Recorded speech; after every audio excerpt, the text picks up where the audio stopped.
High ইউটিউবের বন্ধুরা, কেমন আছেন? যারা আমার অনেকে ভিডিও দেখে, আমি আপনাদেরকে বরাবর সময় দিতে পারি না, কাজের মধ্যে আমি ব্যস্ত থাকি। আমি রাজমিস্ত্রি কাজ করি, বাইরে আছি, গোয়াতে আছি।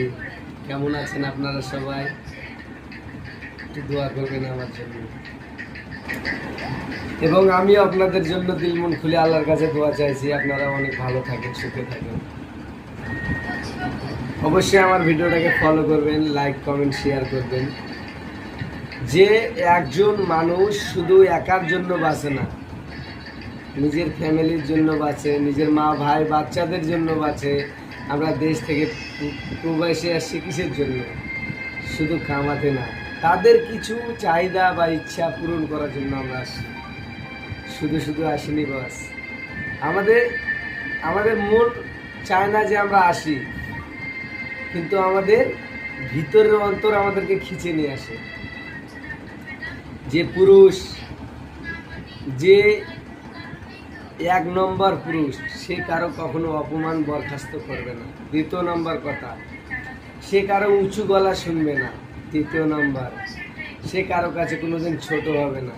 চতুর্থ নম্বর কথা, সে তার চ্যালেঞ্জ সবার সঙ্গে শেয়ার করতে সমর্থ হবে।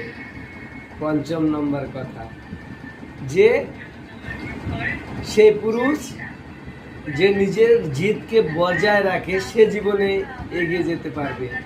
আর যে শত কষ্টের মাঝে থেকেও নিজের বুকের মধ্যে পাথর চাপা দেবে, সেই একমাত্র আল্লাহর কাছে সঠিক বান্দা হয়ে দাঁড়াতে পারবে। আমরা তো নামাজ, রোজা, হজ, যাকাত সব ভুলে গিয়েছি।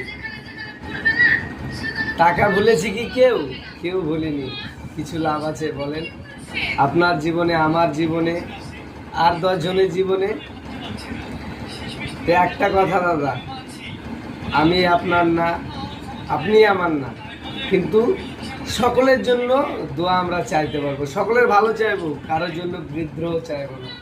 সে জাতি হোক, ভিন জাতি হোক, যে হোক না কেন। অনেক কষ্ট করি গো বস, ভাইরাল হওয়ার জন্য না, নিজের কেরিয়ারটাকে তৈরি করার জন্য। কোনো যদি ভুল করে থাকি আপনাদের কাছে এতদিন যাবত, অবশ্যই আমাকে ক্ষমা করে দেবেন।